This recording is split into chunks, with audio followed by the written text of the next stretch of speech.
Você ouve agora na Baruch FM, Conversar é Preciso. O universo da resolução de conflitos pela mediação privada. Apresentação Lígia Fortes e Cíntia Lanzoni.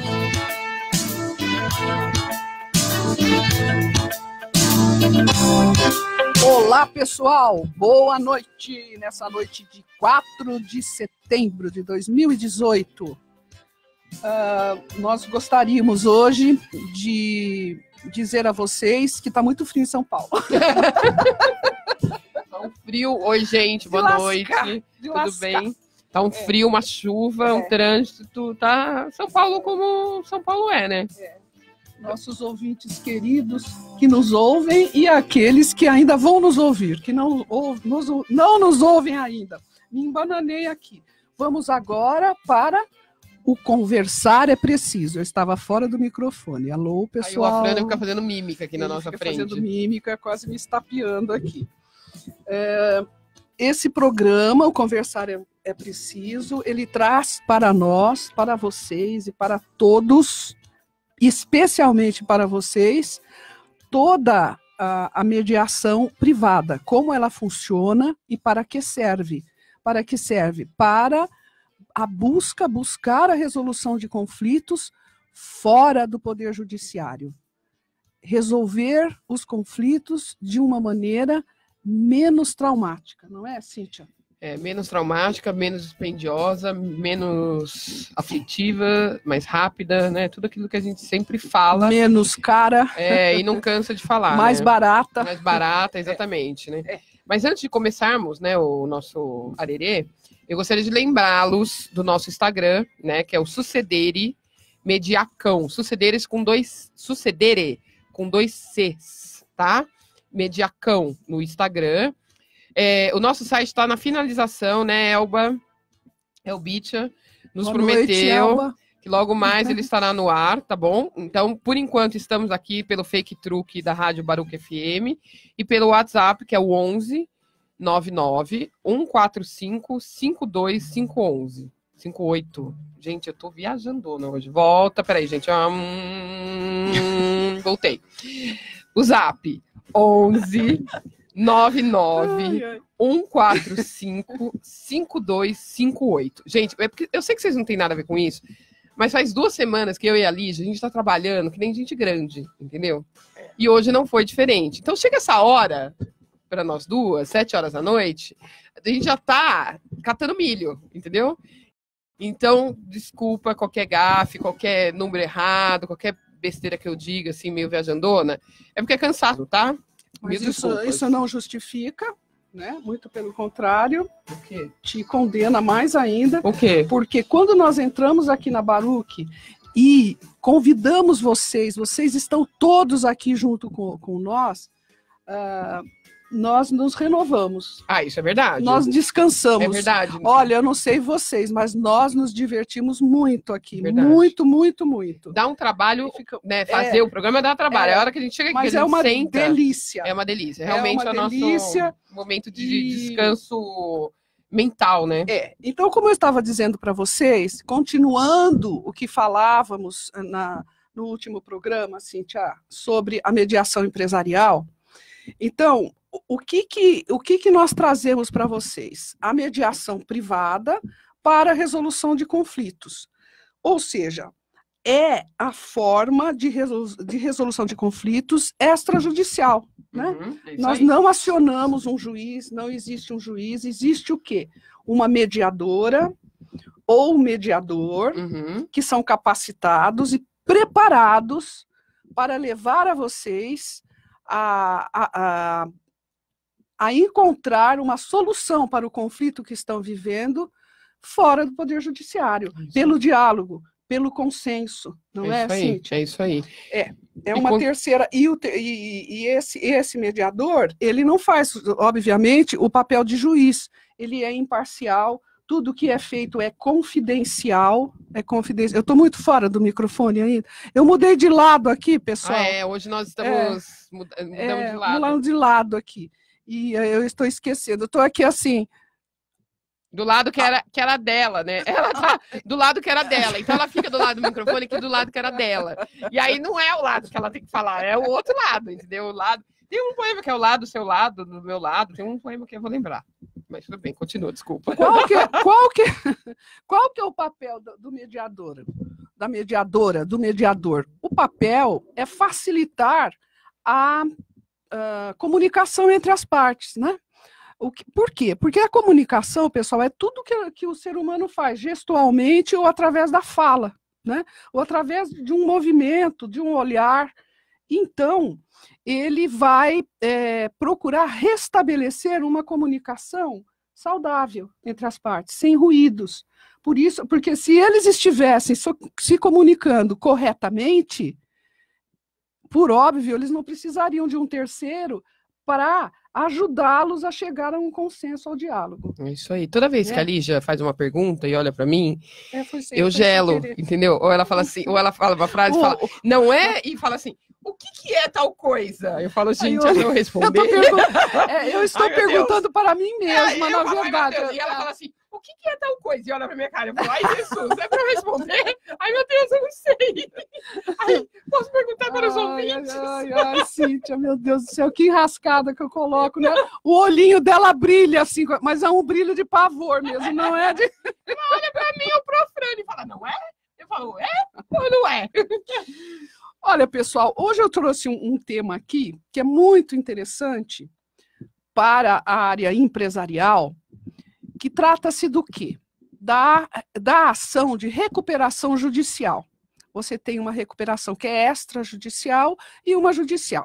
Mas a que é usada é a recuperação judicial. O que acontece? Os processos, as ações de recuperação judicial, eu estou muito incomodada com o microfone, eu vou passar ele para cá, porque Gente, tá muito engraçado. Não dá assim. Eu assim vou contra as ordens. Semana que vem você volta para o seu lugar de origem. Agora está confortável aqui. Eu gosto mesmo de fio pendurado, uma coisa bem desorganizada, um negócio assim que você tem que ficar. Ela mudou toda a logística. Pronto, né? Acabou. Agora tá ótimo. Agora que ela mudou tudo. Então, pessoal, vocês todos sabem que a recuperação judicial da Oi, né, que está em curso pelo Tribunal de Justiça do Rio de Janeiro, é lá a sede da Oi, é a maior do mundo. É uma recuperação, a recuperação judicial, talvez as pessoas ainda conheçam pelo nome de concordata. Até 2005 era concordata, depois virou recuperação judicial. É a maior do mundo em valores? 50 mil credores. 50 mil credores. Isso um dia vai acabar? Esperamos que sim, né? Mas assim... A gente estará ainda na Terra ou os dinossauros já é isso que eu vou contar para vocês. O que acontece a recuperação judicial no Brasil? Como a falência também, às vezes, eu vou dar várias facetas desse instituto. Então, como muitas coisas no Brasil, primeiro, mudaram o nome, certo? A Frânio mudou o nome porque a concordata não estava dando certo. Ninguém mais acreditava na concordata. E a recuperação judicial é a mesma coisa. Eu me lembro, nos idos de 2005, pessoal, eu fui no primeiro seminário sobre recuperação judicial. E foi intenso, estava lá todo mundo, os empresários, muitos advogados da área empresarial, doutora. Você nem tinha nascido ainda, em 2005. Então, o que aconteceu? E o pessoal entusiasmadíssimo, né? Nossa, agora tudo vai mudar. Imagina o pessoal do direito empresarial. Tudo vai mudar. O credor vai receber, vai ser uma maravilha para as empresas devedoras, credoras e tal. E eu, como eu sou uma pessoa desagradável, sempre, quase sempre. Não é desanimada. Não, eu não sou desanimada, eu sou otimista. Me levantei. Não aguentei, é muita felicidade. Eu não gosto, é uma coisa assim, gente, é um clima muito feliz, não dá certo. Então eu levantei. Com o seu balde de água fria em punho. E coloquei o seguinte, pessoal, esta lei não vai adiantar nada, não vai alterar a realidade no Brasil, que fazia da concordata e dos pedidos de falência, por vezes também, um negócio. O empresário se via numa situação difícil, a empresa quebrando, a empresa com dificuldade de mercado, o que é tão raro no Brasil, né, pessoal? Nós aqui é uma tranquilidade, sempre você sabe o que vai acontecer realmente, né? Daqui 2 anos, 4, 5 anos, enfim. E eu disse, olha, isso não vai acontecer. Primeiro, que os prazos são muito longos. Segundo, que a política do Poder Judiciário é de passar a mão na cabeça do empresário. Sempre. Do empresário que deve para Deus e o mundo. Vocês imaginem uma recuperação judicial com 50 mil credores. Eu acho que os dinossauros voltarão e essa falência estará ainda no Poder Judiciário. Não, as assembleias precisam ser no estádio, né? Porque é muita gente, é muita gente. Então, o que está acontecendo atualmente? Para tentar, antes disso, para terminar o meu raciocínio anterior, muitos empresários usam isso para se safar, para deixar bem claro, quando eu digo assim que não funciona muito bem, a maioria, o que acontece? Usa isso para se safar das dívidas, né? Mantém a empresa, ele sangra a empresa, tira o sangue da empresa, ela morre e ele fica muito bem, obrigada. Isso acontece muito, muito, muito, muito. Eu fiz isso, pessoal, durante pelo menos uns 25 anos também então, na área empresarial. Esse dinheiro para offshore, põe nome de laranja? Põe nome de terceiros os bens, né? Tem aqui o artigo 50 do Código Civil, né, Cídia, que trata da desconsideração da personalidade jurídica. O que é isso, pessoal, esse nome feio? É assim, por exemplo, quando é constatada a fraude, a transferência de bens, tal, o que faz? Atinge o patrimônio dos sócios, né? Você vai para cima, desconsidera a pessoa jurídica e vai para cima da pessoa física, do sócio, das pessoas físicas dos sócios. Agora, isso é muito difícil de demonstrar também, de pegar essa fraude, porque normalmente isso vem sendo urdido, né, ao longo do processo. Tanto que é muito difícil você pegar uma falência ou uma recuperação judicial que tenha como responsabilização criminal os sócios. Acontece, eu já vi, não foi uma nem 2 vezes, já vi. Mas é mais difícil disso acontecer, sabe? Então, assim, o que acontece? Os prazos são muito estendidos também. Nós temos, e com deságio, né? Então, como os credores ficam rendidos, não tem como negociar, porque todos, como essas ações, tanto de falência quanto da recuperação judicial, são ações ditas universais. Vocês podem comparar com a sucessão hereditária, né? Ou a sucessão de empresa também. Vamos ficar na sucessão hereditária e na recuperação judicial. O que acontece? Todos os credores têm que ser tratados de maneira igual, salvo os que não são tratados, né? Que têm créditos privilegiados. Por exemplo, os trabalhistas, né? Os trabalhistas têm créditos privilegiados, então eles devem ser pagos antes dos demais. Tem os créditos com garantias, as garantias reais, eles também vão ser tratados de uma outra maneira. Tem os bancos, as instituições financeiras, né, que também normalmente têm as suas garantias. São processos hoje em dia que tem que terminar em 2, 3 anos no máximo, mas eles levam 10. Eu tinha no escritório coisas de 10, 15 anos.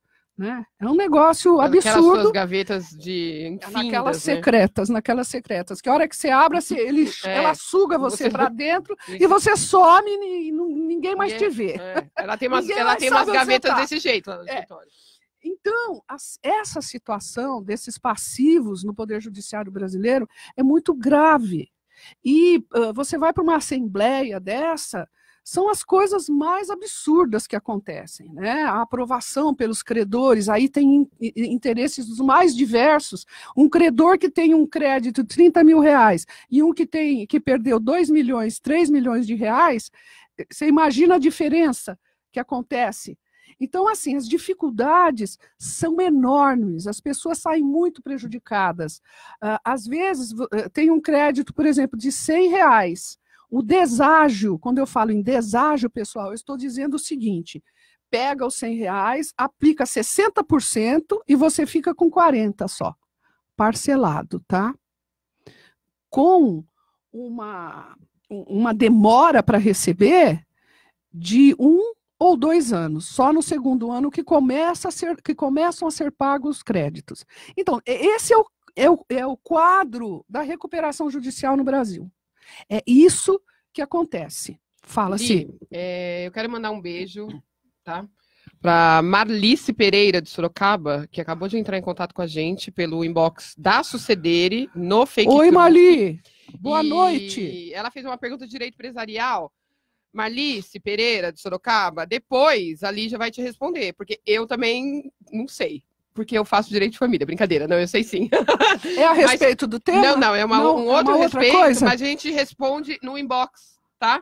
Do Facebook, a questão que no Zap também, ela pode entrar em contato conosco. Mas ela entrou em contato com a gente no inbox do Fake tá Truque. Bom. Então, ó, Marlice Pereira de Sorocaba, um beijo, continue com a gente e a gente responde, tá?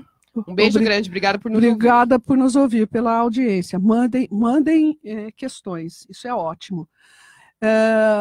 Então, assim, a situação no Brasil dessas empresas em recuperação judicial é uma situação muito grave. Por quê? Porque é um efeito dominó.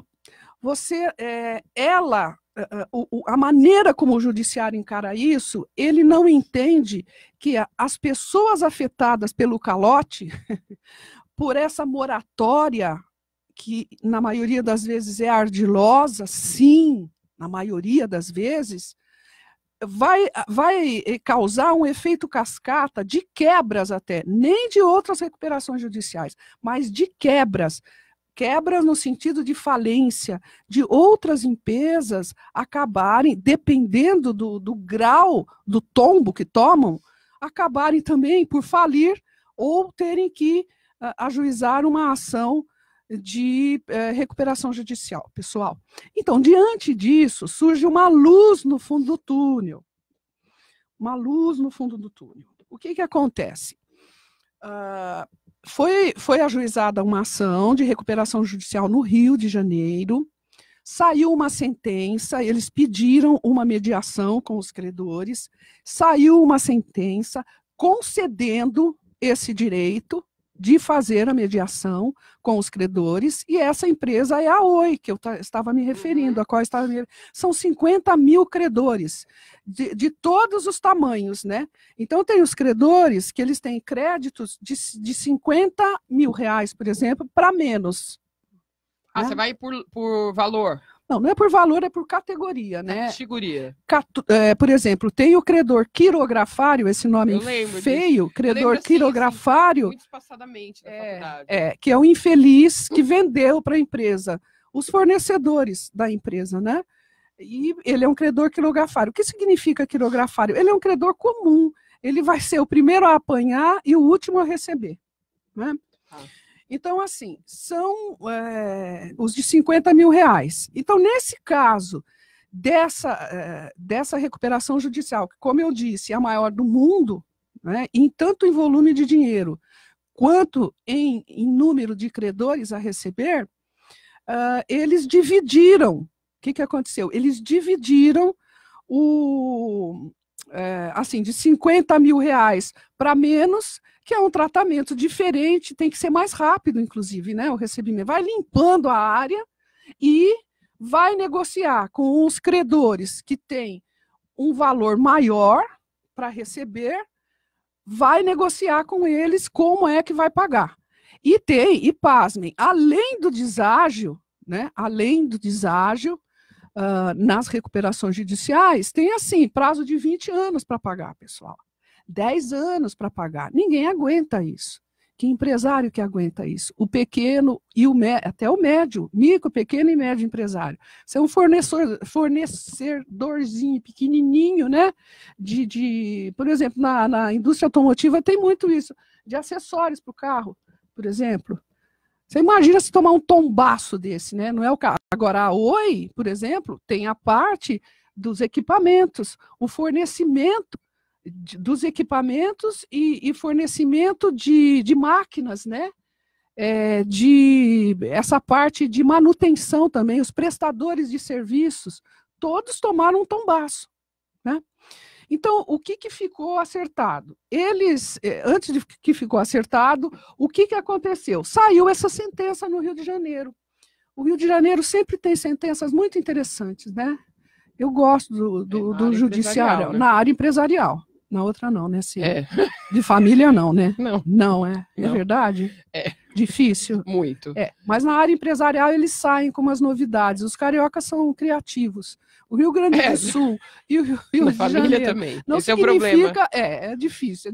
Bom, então aí saiu a sentença de primeiro grau, o juiz deu a sentença, muito bem. Deu a sentença, o Banco do Brasil, que é credorzaço da Oi. Aí é briga de peixe grande também, interpôs um recurso ao Tribunal de Justiça, apelou, né, da decisão. E eles queriam o quê? Que indeferissem a autorização para uma mediação. Que indeferissem. Mas qual era? Vejam Mas só, por quê? o indeferimento porque seria em prejuízo, porque como é um juízo universal, como eu estava explicando para vocês, o que acontece? Todos os credores têm que ter o mesmo tratamento, dentro das suas classes, né? Classe dos quirografários, classes que têm a garantia real, e outras mais. Então, entrou. Só que, para surpresa geral, o Tribunal de Justiça manteve a sentença. E mandou fazer a mediação. Aí foi por STJ. E no STJ foi confirmada a sentença novamente, confirmada a decisão no Tribunal de Justiça do Rio de Janeiro. Mas recorreram no STJ? Não, então. Mas agora acabou. Não foi para o STF?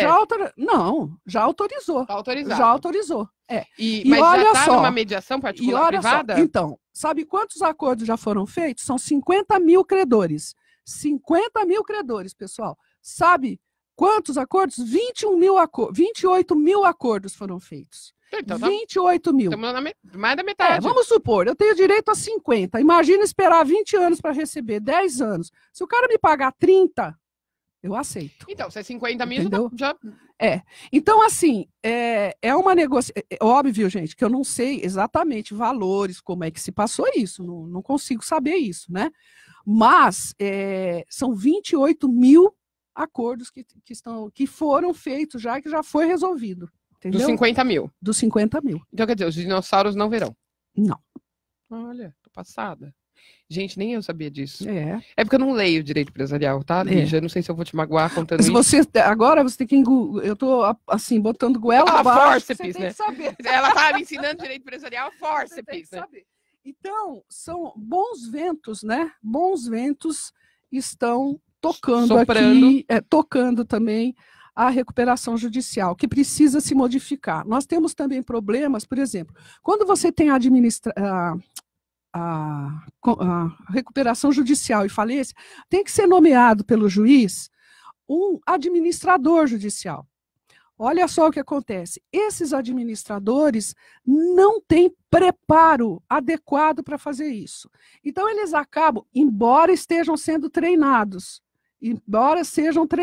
tem programas e tem cursos para treinamento, né? Normalmente são advogados, são contadores, tá? E eles são treinados, mas acabam por não apresentar os relatórios, por não fazer as análises necessárias que precisam ser feitas. Então, por que eu trouxe esse tema hoje aqui? Porque o Brasil, novamente, infelizmente, estamos numa crise econômica, mas estamos no olho do furacão. Está longe de acabar, né, pessoal? Está longe de acabar, precisamos ter perseverança, seguir em frente. Mas é uma luz no fundo do túnel para que as pessoas negociem, né? Os bancos, os fornecedores, os que têm direitos trabalhistas, eles terão que ser pagos em primeiro lugar. Os órgãos públicos, as fazendas, né? As fazendas públicas, estaduais, municipais e a fazenda federal da União, o que acontece? Eles já estão fazendo, já foi autorizado a fazer o parcelamento de tributos também. Porque, senão, é uma medida, vamos dizer, no mínimo inteligente, porque isso viabiliza a solução desse impasse que vira uma recuperação judicial e uma falência, sabe? Acaba por desanimar todo mundo. Aí o cara, o sócio, né, não estou dizendo que são todos, mas muitos, o que acontece? A empresa fica lá sangrando, todo mundo esperneando, gente quebrando porque não recebeu os créditos e tudo, e o cara já está com outra empresa num nome de um terceiro e vai muito bem, obrigada. É assim que a coisa acontece. Muito, muito, muito, muito. A miúde, isso aí não é a exceção, é a regra.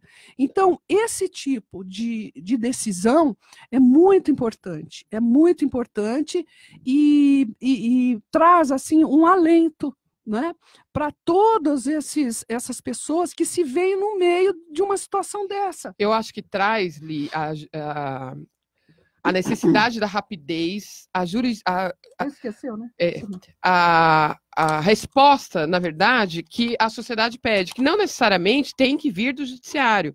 Porque a resposta, entre aspas, da justiça social, que não tem que vir necessariamente do judiciário. O que você está dizendo? Olha, houve uma sentença, o juiz falou, então vá para a mediação privada, porque nós, do judiciário, não temos como... Não tem condição nenhuma. Um volume desse. Exatamente, um volume desse a gente não consegue. Vá para a mediação e dê, né, ao cidadão a justiça social que ele pleiteia, que é, olha, eu sou um pequeno fornecedor, eu preciso desses 20 mil reais para eu respirar, né, o meu dinheiro, e eu não consigo esperar 20 anos. Porque daqui 20 nem 10, anos, nem 5. Eu já infartei e morri. Eu preciso desse dinheiro agora, né? E olha, eu não entendo. Quer dizer, eu entendo, eu brinco que eu não entendo de direito empresarial, porque a faculdade de direito é uma faculdade genérica. Lógico, eu vi direito empresarial, eu estava lá, não estava viajando, eu tive aula com um professor excelente, eu não peguei DP, mas não é a matéria que eu faça. Mas lógico, o que a Lígia está dizendo,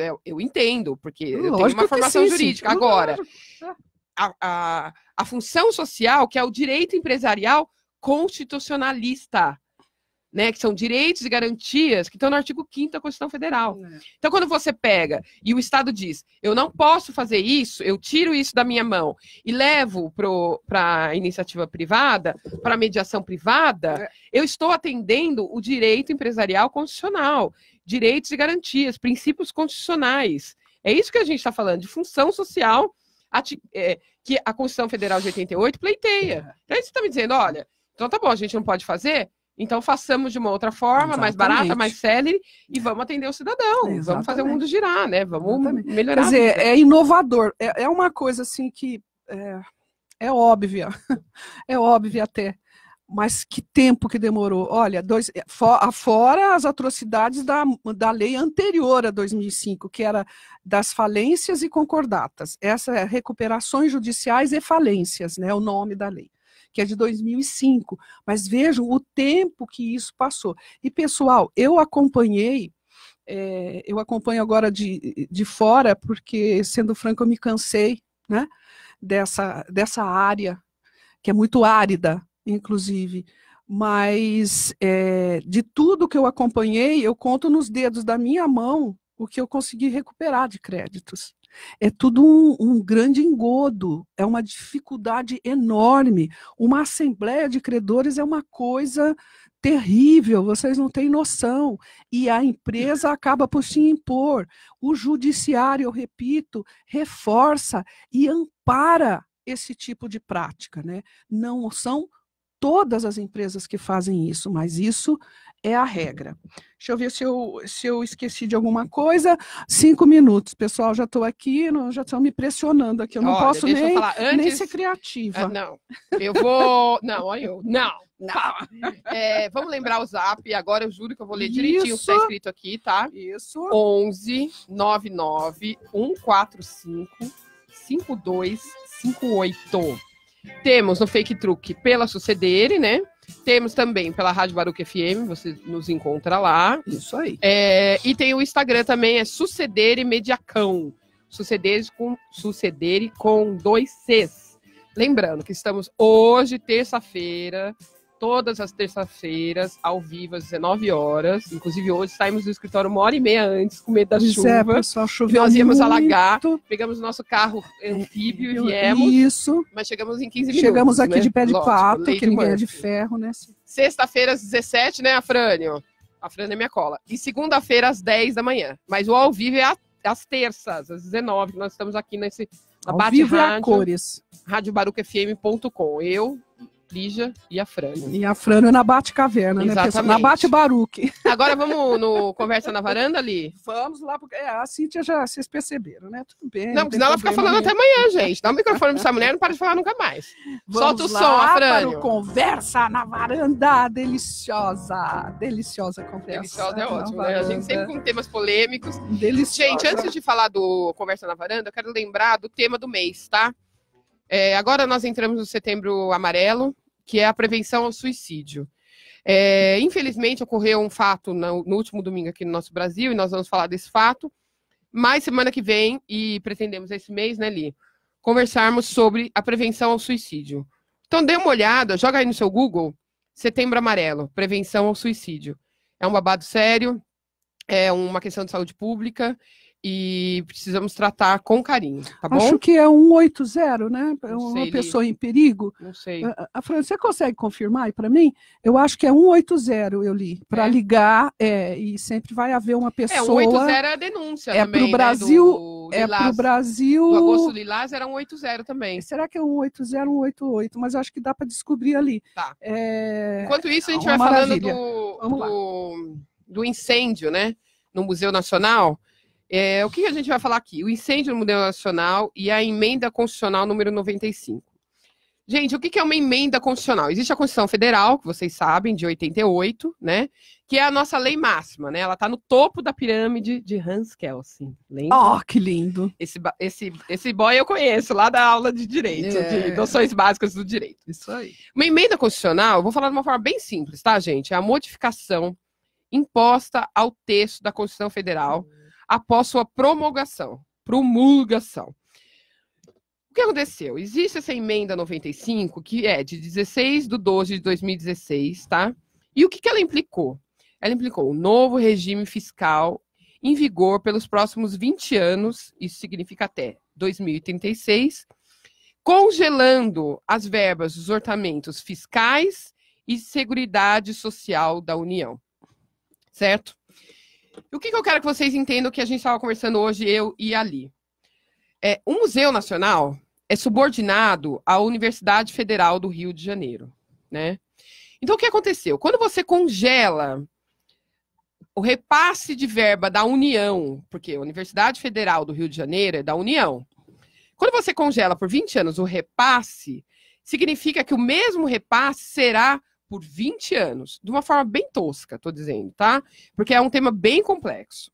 Então, qual que é a linha de raciocínio que eu quero que vocês tenham para a gente começar a entender um pouco da nossa questão política, social, que tem tudo a ver com a mediação, tem tudo a ver com a percepção do nosso mundo e dos nossos políticos e do nosso judiciário e do nosso legislativo. Presta atenção. Eu corto a verba com uma emenda à Constituição, a emenda constitucional número 95, para estudo, para cultura, educação, cultura, saúde também, concursos públicos, contratação de pessoal, tudo que você possa imaginar. Salários de servidores, foi tudo congelado. A única coisa que ficou fora, a única coisa que foi... Ah, tá. O Afrânio, desculpe. Imagina, pode falar. O Afrânio, essa do como é que chama? Do Setembro Amarelo. Setembro Amarelo. Prevenção ao suicídio, pessoal. Sabendo de alguém em perigo ou querendo ligar alguém que se sinta abandonado, em perigo, ligue para o 188. 188 o número, tá, gente? 188. Então, o raciocínio é o seguinte. Cortou a verba para a educação. Então, antes eu dava para a Universidade Federal, sei lá, vou chutar um número bem baixo, tá? R$1 milhão. Então, nesse R$1 milhão que ia para a Federal do Rio de Janeiro, ela tinha que pegar o dinheiro, a universidade, e, 200 mil para o museu, 200 mil para o campus, 200 mil para pesquisa científica, 200 mil para pagamento de pessoal. É. O dinheiro não deu. Não deu para fazer tudo. Cortou a verba. Em 85% a verba foi cortada. É. Tá? Então, quer dizer, o Museu Nacional já sofria com uma verba mínima, escassa, e aí cortaram essa verba em 85%. 2 hidrantes não tinham água. Então, cortaram a verba para quê? Para o estudo. Também para a cultura. Universidade Federal recebia a verba, repassava. Você entendeu a cadeia do raciocínio? Então, gente, vamos começar a entender a nossa política social e as nossas leis, e as nossas emendas, né? E nosso Código de Processo Civil, o nosso Código Civil, o nosso Código Penal, o nosso Código de Processo Penal, de uma forma mais ampla. Um ato desencadeia várias ações. Então, quer dizer, eu corto essa verba aqui, eu emendo a minha Constituição Federal, que já é um absurdo, faço uma emenda, eu restringo a verba para a cultura, para a educação, para a saúde, para concurso público, para o pagamento de folha. Dentro disso aí foi feito isso mesmo. E veio de o que a gente fala de PEC, exatamente, que é Proposta de Emenda Constitucional 241. Exatamente. E quando estava para aprovar, em 2016, aqui no Brasil tivemos vários protestos contra a aprovação. Mesmo. Isso mesmo. Porque é um congelamento do que o governo vai repassar, quer dizer, do nosso próprio dinheiro, pessoal, que o governo tem que repassar para a saúde, para a educação, para pagar funcionário público e tudo mais. Eu tenho um dado aqui muito interessante. E a nossa dívida pública, a dívida pública brasileira, veja só como é que isso foi urdido e foi aprovado. A dívida pública brasileira está fora desse arroxo fiscal, que é o maior da história do Brasil. É isso mesmo. Esse é o maior ajuste fiscal, mequetrefe, maneta, perneta, que não resolveu nada, que é para tirar de nós, o povo brasileiro, e não para disciplinar os políticos e o Estado brasileiro, que é perdulário. Só mais um dado, só para você imaginar o que acontece. A dívida pública está fora dessa emenda constitucional 95, que virou um artigo, tá, pessoal, da Constituição Federal. Sabe quanto está a nossa dívida pública? 70% do PIB brasileiro, de tudo que se produz no país, já está comprometido para então, pagar gente, a dívida pública. Para vocês terem uma noção, olha, eu vou dar mais uns dados para vocês, tá? Custo de manutenção do Museu Nacional por ano, R$ 520 mil. 20 mil.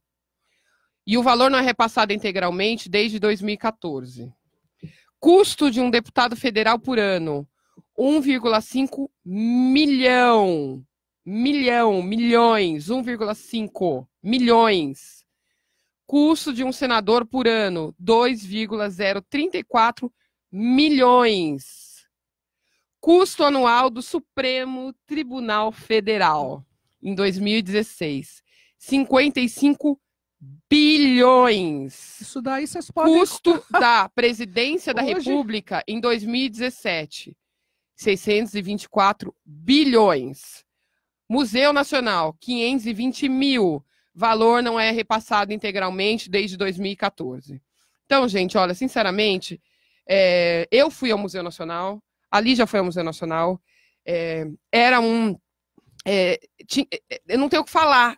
Lá tinha o busto da primeira, do fóssil mais antigo, né? Do esqueleto mais antigo da mulher, que eu já não lembro mais o nome, porque eu estou tão emocionada. Eu não lembro do nome dela, não. Né? Então, lá dentro do museu, a gente tinha um acervo. Tô acabando, tá, Frânico? A Frânico vai matar a gente. O Museu Nacional é subordinado à Universidade Federal do Rio de Janeiro. Completou esse ano 200 anos. O acervo contava com mais de 20 milhões de itens de campos variados, como antropologia, etnologia, geologia, paleontologia. Tá? Entre os destaques estão Luzia, o esqueleto humano mais antigo encontrado no Brasil. Então, gente, vamos começar a pensar no todo. Quando a gente está falando aqui de mediação extrajudicial, a gente está falando de solução. A gente está falando também de solução de questões como essa. né? A gente está falando de tomar para si o que é responsabilidade nossa. Então, a responsabilidade nossa também, e a responsabilidade do nosso programa, pensarmos, nós aqui, vocês aí, nós juntos, no conjunto da obra, né? Do que a gente pode fazer para o Brasil ser melhor. E a gente consegue fazer isso pensando no todo. Desculpa os erros de português que eu fico emocionada. É pensando no todo, é pensando na emenda, o que essa emenda constitucional significa, o que significa a Constituição Federal. E não adianta, nós temos que aprender a seguir as leis, a seguir as normas. Lógico, dogmas são plurais, mas as normas são feitas para serem seguidas. E se você não concorda com a norma, a gente Com a vai... lei, né? Com a lei, exatamente, com a norma eu digo a lei, né? Com a norma, com a lei, nós temos artifícios jurídicos, sociais, Para revogá-las, para políticos, mudá-las. para mudar, entendeu? Fazer mas vamos, porque esse quadro da Universidade Federal do Rio de Janeiro, do Estado do Rio de Janeiro, do Museu Nacional, é lamentável. É lamentável. Não tem como não ficar revoltado. Eu tô a pista. Ali, pessoal, o Dom Pedro ele despachava ali. Quando ele queria ficar calmo, tranquilo, ele despachava lá. Acho que no segundo andar, no terceiro andar, ele tinha ali. Agora é a administração, né? A administração do prédio, da diretoria do museu, né? Então, assim, nós estamos perdendo no Brasil a memória. Já não temos uma muito boa, pessoal, porque as pessoas não se lembram de coisa alguma, né? E por isso, qual que é a resposta que nós temos que dar a essas coisas? Pensar muito. Esse ano é um ano de eleição para o executivo, né? Para governador e para presidente da República. Pensem muito bem, não se iludam com propostas que parecem que vão resolver tudo na segurança pública, que vão resolver tudo na saúde, que vão resolver cuidado. Pensem, não se iludam com propostas que parecem assim que vão resolver a vida. Não existe um super-herói. Não existe um salvador da pátria. Vocês podem ter certeza disso. Nós precisamos votar com muito cuidado, pensando nos nossos legisladores. Está tudo exposto aí nas todas as mídias. É só ler. Quem é bom, tem o portal da quem não é, também, e tem, né, o portal da transparência. Tem o portal também. Da transparência, entra no Google, joga portal da transparência. E agora vamos terminar. Vamos terminar. Ó, gente, de novo, estamos aqui no Setembro Amarelo, prevenção ao suicídio. A Elba, nossa amiga que trabalha conosco, comigo, com a Frânio, nosso CDR, mandou também pra gente, a Frânio aqui pelo WhatsApp. 188, é o CVV, o Centro de Valorização da Vida, tá bom? Então, gente, liga. Você que tá em casa, cara, começou a pensar umas coisas tortas, um pouco nebulosas, 188. Bora ser feliz e bora ouvir Elis Regina. Elis Regina. Beijo, pessoal, queridos. Boa semana. Beijo, abraço a todos. Até. Beijo.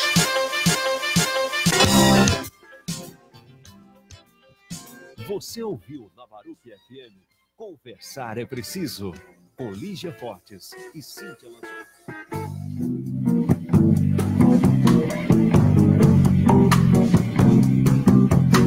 O Brasil não conhece o Brasil.